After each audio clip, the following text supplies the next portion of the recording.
ever asked yourself, how do I talk to somebody who has a mental illness? Well, you're not alone. And don't worry, because I can tell you the do's and don'ts of talking about mental illness.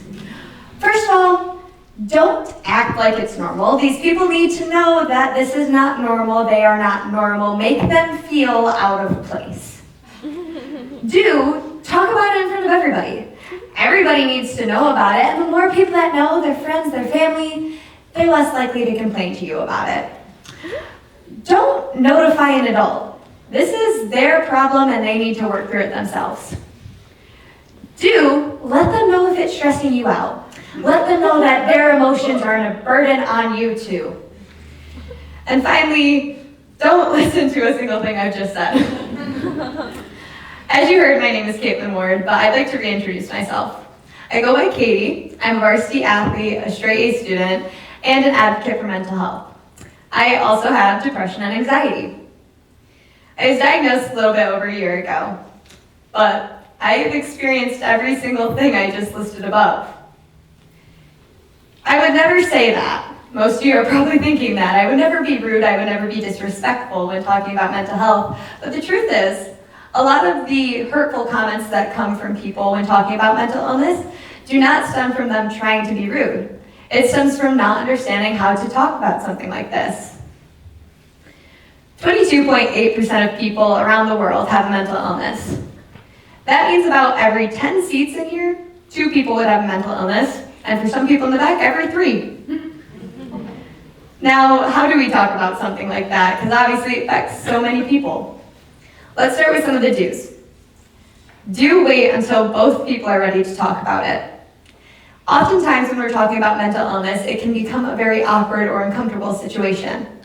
Waiting until you're both ready to talk about it can help eliminate this awkward feeling. I've been in that situation many times where I felt kind of uncomfortable or like I'm making others uncomfortable talking about this. If you wait until you're ready, you can help avoid this, because oftentimes when you're put in an uncomfortable situation, you're likely to think it's because of the topic of the conversation and less just because of the stress about it.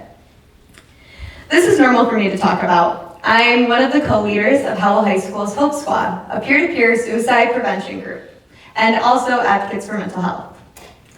I've literally traveled around Michigan talking about my mental illness to hundreds of people, so it's gotten pretty normal for me.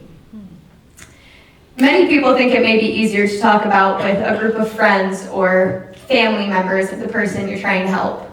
However, if somebody comes to you talking about mental illness or how they're struggling, they really trust you.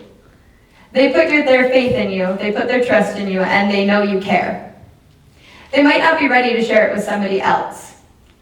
That being said, if you or anyone you know is struggling with thoughts of suicide, suicidal ideations, or thoughts of harming themselves, please reach out, contact an adult, or contact somebody you trust.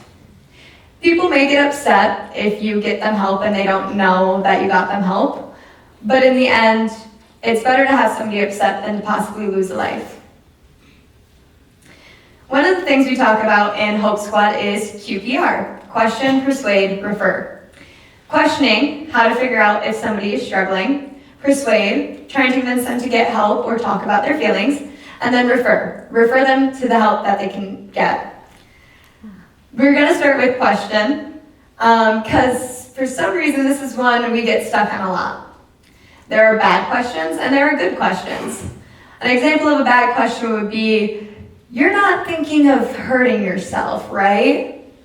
That can come off as very judgmental, and odds are people aren't going to open up to you if you're judging them. A better way to ask a question like that would be, I've noticed you're a little bit off lately. Is there something you want to talk about? So I really like psychology, and you might be wondering, how does that connect to anything I've been talking about? But one of the psychological tools I like to use is Maslow's hierarchy of needs. Some of you may have heard of this, but if you haven't, it's a triangle diagram divided into steps. And Maslow, the psychologist who founded it, believed that these steps were in order to gain fulfillment. Now, I'm not sure if fulfillment is the right word to use. I like to think of it as more of how to mentally progress to be a better version of myself, or to just see where I am happiness-wise within my life. This can be used for people with or without mental illness, and I think it's a great tool for everyone to use.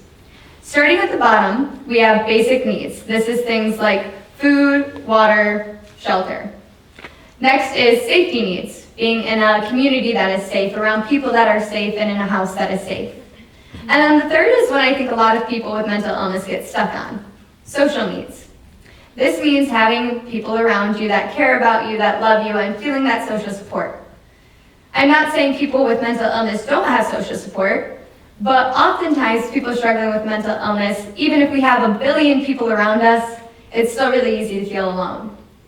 Now, every one of you in here can play a part in social needs. If you know somebody who's struggling, just let them know you're there for them. It might not always work, but at least then you know that you've done your best to fulfill these social needs. We're not meant to be therapists for people, but we can help.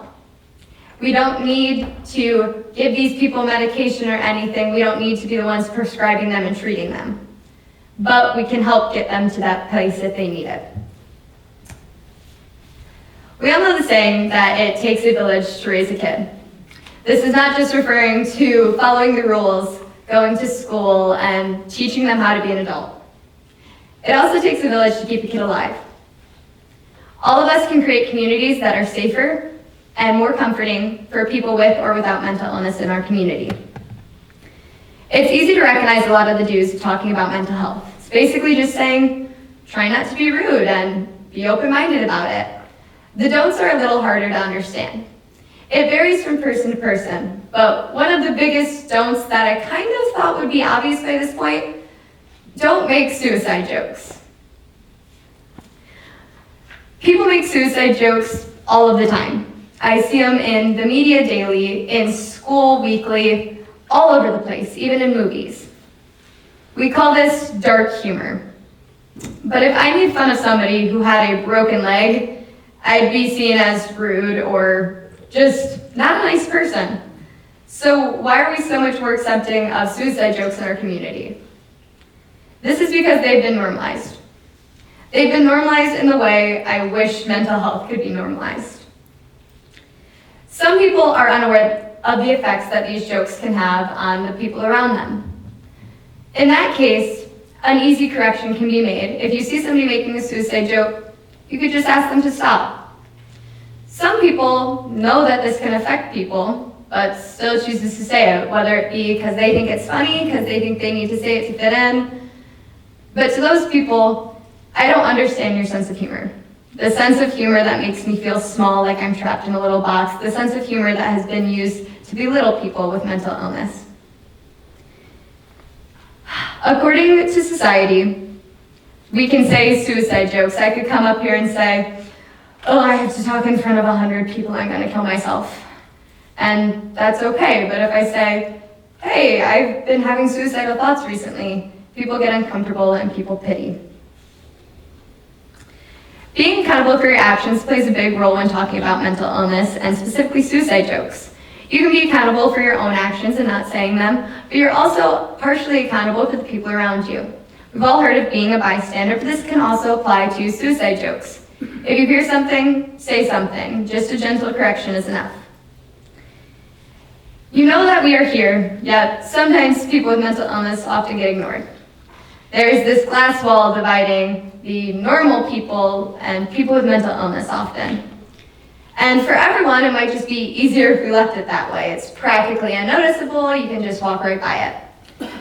Easier for everyone except people like me, people who have a mental illness, who have been banging on that glass, asking to be recognized, asking to be seen as normal. People with mental illness are often seen as weak or fragile, and one of the terms we use is suffering. I'm suffering from a mental illness. I hate that term. I am not suffering. It's hard, but I work my butt off every day to do exactly what I want to do and be exactly who I want to be, and I do not call that suffering. I call that surviving. People with mental illness are constantly battling, constantly working. They're working at a job that they never applied for, they never interviewed for. They work 24/7, yet they get no compensation. But this job nobody else could do. Nobody else even recognizes it most of the time. Let me apologize to anyone with mental illness in my life for the work that I have yet to recognize that they are doing behind the scenes. Your work is necessary and beautiful. To those of you out there without a mental illness, I ask you to just do one job. Look around for the people in your life that might be working that you have not recognized.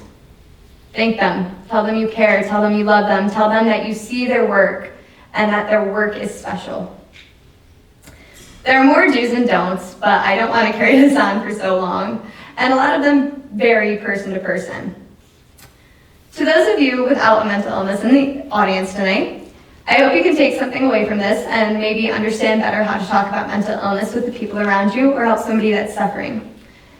So thank you so much for listening, and to the people with mental illness in the audience.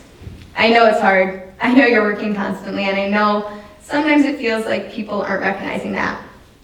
I've been lucky enough to go around sharing my story all across Michigan, but that was just because it happened to line up that way, and I know everyone doesn't get that chance.